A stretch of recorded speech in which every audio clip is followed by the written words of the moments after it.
Rianti Agnesia, wanita berusia 23 tahun yang berasal dari Bogor, Jawa Barat, dikenal akan kecantikan dan pesonanya. Ia telah menikah dengan Muhammad Sukardi, suaminya yang berusia 24 tahun dan bekerja sebagai supir truk. Awalnya, kehidupan keluarga mereka berjalan harmonis, tanpa masalah berarti. Namun, seiring berjalannya waktu, konflik mulai muncul dalam rumah tangga mereka. Setiap hari, keluarga kecil ini terlibat dalam pertengkaran, dan selalu ada saja alasan yang memicu perdebatan. Rianti dan Sukardi sama-sama memiliki pendapat yang berbeda, sehingga argumen di antara mereka tak kunjung reda. Keduanya sama-sama memiliki ego yang tinggi, membuat hubungan mereka menjadi renggang dan berada di ambang kehancuran. Meski begitu, mereka tetap memiliki keinginan untuk memperbaiki keadaan. Suatu hari, Rianti merasa perlu untuk pergi ke Bali guna menenangkan pikiran akibat masalah yang dihadapi bersama suami. Ia berharap dengan berlibur ke Bali selama beberapa hari, ia bisa kembali dengan pemikiran yang lebih segar untuk menyelesaikan masalah keluarganya. Rianti pun mencari waktu yang tepat untuk meminta izin kepada Sukardi. Setelah bernegosiasi, ia memberanikan diri untuk mengungkapkan niatnya.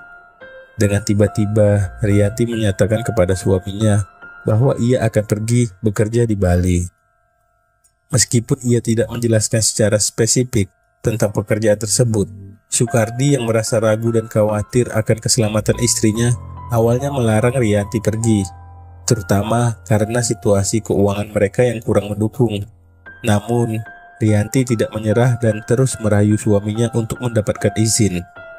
Setelah melalui percakapan panjang dan negosiasi, akhirnya Sukardi mengizinkan Rianti untuk pergi bekerja di Bali. Ia berpesan agar Rianti selalu menjaga diri dan tetap berkomunikasi selama di perantauan. Rianti merasa lega karena mendapatkan izin dan berjanji kepada suaminya untuk selalu memberikan kabar dari Bali. Meskipun Rianti mendapatkan izin untuk pergi ke Bali, ia masih menghadapi kendala keuangan yang menghalanginya. Beruntung, ia memiliki teman bernama Mosa, seorang wanita berusia 20 tahun yang tinggal di Bali dan bekerja sebagai pemuas hasrat pria. Rianti menghubungi Mosa untuk meminta bantuan terkait perjalanannya ke Bali. Tetapi, Mosa baru-baru ini tidak aktif bekerja dan tidak memiliki cukup uang untuk membantu. Keesokan harinya, Rianti kembali menghubungi Mosa, merasa terdesak untuk segera pergi ke Bali karena tidak tahan lagi tinggal di rumah. Melihat keadaan temannya, Mosa pun menghubungi Sena, seorang wanita berusia 31 tahun. Setelah berdiskusi panjang, Mosa dan Sena sepakat untuk patungan membelikan tiket pesawat seharga 1,3 juta rupiah untuk Rianti. Rianti berencana tidak hanya untuk menenangkan diri, tetapi juga untuk kembali bekerja melayani pria hidung belang, yang menjadi alasan ia menyembunyikan pekerjaan ini dari suaminya. Ia berniat melunasi utang tiket kepada Mosa dan Sena setelah mendapatkan pelanggan di Bali. Setelah mendapatkan tiket, Rianti berpamitan kepada Dodi, mertuanya yang berusia 53 tahun, dan menjelaskan bahwa ia akan pergi untuk bekerja, tanpa memberikan rincian tentang jenis pekerjaan yang dimaksud. Ia juga memberitahukan mertuanya bahwa ia akan bersama kedua temannya yang berasal dari Bandung dan Jayabaya. Saat Dodi bertanya tentang tiket perjalanan yang mahal, Rianti menjelaskan bahwa temannya lah yang memberikan ia tiket. Ia juga menghubungi adik iparnya di Bali, memberitahu bahwa ia akan mengunjungi mereka pada hari Jumat. Rianti merencanakan keberangkatan dari Bogor ke Bali pada hari Rabu, pada tanggal 2 Mei 2024. Rianti berangkat ke Bali, berpamitan kepada suami dan mertuanya. Ia berangkat sore hari dan mengejar penerbangan yang take off pada pukul 18.30 waktu Indonesia bagian Barat. Rianti membawa koper coklat berisi pakaian dan berangkat menuju Bandara Soekarno-Hatta. Sesampainya di bandara, ia cepat menuju ke gate 16 dan naik pesawat Citylink dengan nomor penerbangan KG660. Duduk di kursi 30D dengan tujuan Jakarta dan Pasar. Rianti tiba di Bali sekitar pukul 10 malam. Dua temannya yang telah membelikan tiket menjemputnya di bandara. Setelah tiba di lokasi di Jalan Pamogan dan Pasar Selatan, mereka menyarankan Rianti untuk beristirahat setelah mandi dan berganti pakaian. Ketika ditanya apakah ia memiliki masalah, Rianti menjawab tidak. Teman-temannya meminta Rianti untuk tidak pergi dulu, dan ia pun mengiyakannya. Begitu tiba di Bali, Rianti segera membuat promosi di aplikasi hijau dengan tarif 800.000 untuk sekali kencan. Ia berharap segera mendapatkan pelanggan untuk melunasi hutangnya. Dengan paras yang cantik, banyak pria yang tertarik.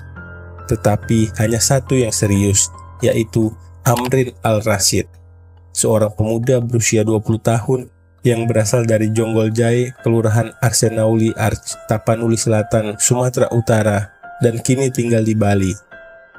Ketika melakukan penawaran, Rianti menawarkan tarif 800.000, tetapi Amrin merayu dan menawarkan dengan harga 500.000. Rianti setuju dengan harga ini, dan mereka berjanji untuk bertemu di sebuah kos kawasan Kuta pada dini hari 3 Mei 2024. Rianti merasa sangat senang karena baru sehari di Bali ia sudah mendapatkan pelanggan. Mengikuti saran teman-teman kosnya untuk tidak keluar, Rianti mulai merencanakan langkah untuk melayani pria hidung belang tersebut. Pada Kamis 2 Mei 2024 sekitar pukul 11 malam, Rianti keluar kosnya secara diam-diam tanpa sepengetahuan teman-temannya. Ia menuju sebuah rumah kos di Jalan Bhinneka Jati Jaya, Bali, di mana ia bertemu dengan pelanggannya Amrin. Amrin segera mempersilahkan Rianti untuk masuk ke dalam kamarnya. Kecantikan Rianti membuat Amrin semakin tak dapat menahan diri. Dan setelah berada di dalam kamar, mereka pun menikmati momen intim bersama hingga merasa puas. Sekitar pukul 3 dini hari pada tanggal 3 Mei 2024, mereka selesai berhubungan intim dan merasa senang. Sama seperti saat menggunakan aplikasi hijau, Amrin pun membayar Rianti sebesar 500.000. Namun, Rianti ingin memanfaatkan situasi untuk mendapatkan uang lebih banyak dalam waktu singkat agar bisa memenuhi gaya hidupnya dan melunasi hutang kepada temannya. Ia menolak tawaran Amrin dan meminta pembayaran 2 kali lipat dari kesepakatan awal, yaitu 1 juta. Amrin tidak terima dengan permintaan tersebut dan bersikeras membayar 500.000. Tak ingin kalah, Rianti berusaha mencari cara untuk mendapatkan bayaran yang lebih tinggi. Ia mengancam akan memanggil kekasih dan teman-temannya ke kos Amrin jika ia tidak mau membayar 1 juta. Kesal mendengar hal ini, Amrin yang sudah dipenuhi kemarahan tak bisa mengendalikan diri. Dalam keadaan gelap mata, ia mengambil pisau dapur dan menempelkan mata pisaunya ke leher Rianti dari belakang. Meskipun Rianti berusaha berteriak meminta bantuan, tidak ada seorang pun di kos yang datang menolongnya. Amrin yang semakin frustasi menutup mulut Rianti dengan tangan kiri hingga Rianti tidak bisa bersuara. Dalam sekejap, Rianti pun terkulai lemas dan kehilangan nyawanya. Setelah menghabisi Rianti, Amrin mulai berpikir tentang cara menghilangkan jejak kejahatan. Ia berencana memasukkan tubuh Rianti ke dalam koper besar berwarna hitam yang ada di kamarnya. Namun, saat mencoba memasukkan tubuh Rianti, koper itu tidak muat. Tanpa rasa kasihan sedikit pun, Amrin mematahkan leher Rianti agar tubuhnya lebih mudah dimasukkan. Setelah berhasil memasukkan tubuh Rianti ke dalam koper, Amrin tidak mau membuang waktu. Dengan tergesa-gesa, ia membawa koper itu keluar dari kamar kosnya, melirik kanan kiri agar tidak ada penghuni kos lain yang curiga.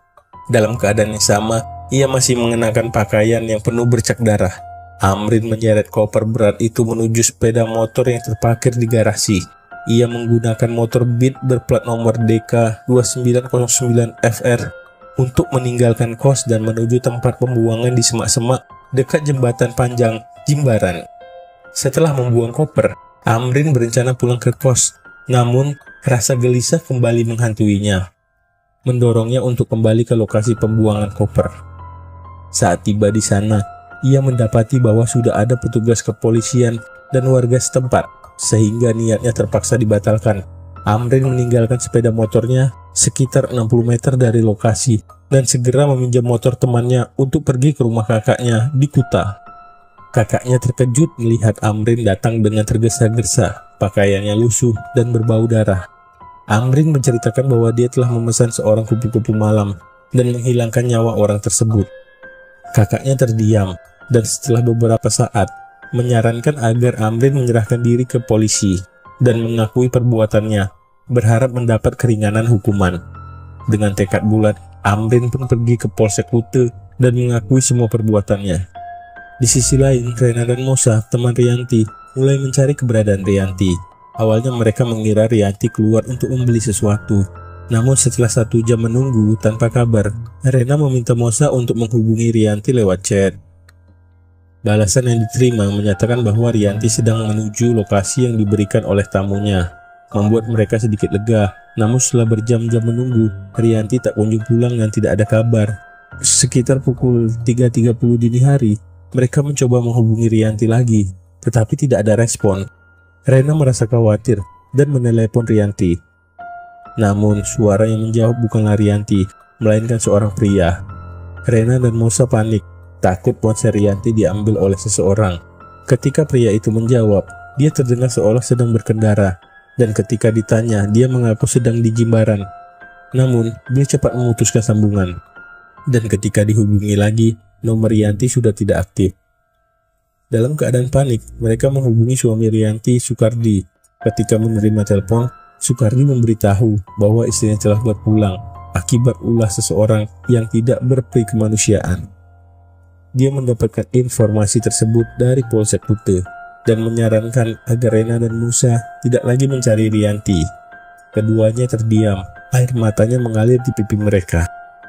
Dengan berat hati, Rena dan Musa bergegas menuju Polsek Kute untuk memastikan kabar tersebut.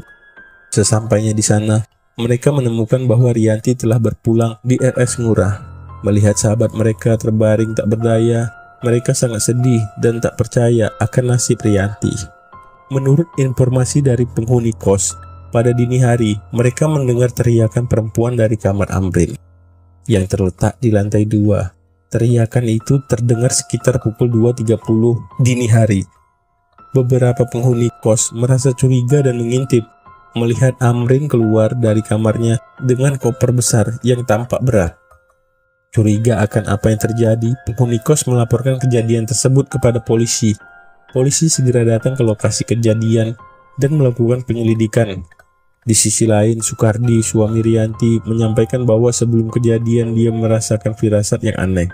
Rianti bahkan sempat membuat story di WhatsApp yang menunjukkan sesuatu yang mencurigakan. Ketika Sukardi mencoba menghubungi istrinya sekitar pukul 2 dini hari, ia tidak mendapatkan respon. Setelah beberapa saat mencoba menghubungi lagi, ponsel Rianti sudah tidak aktif.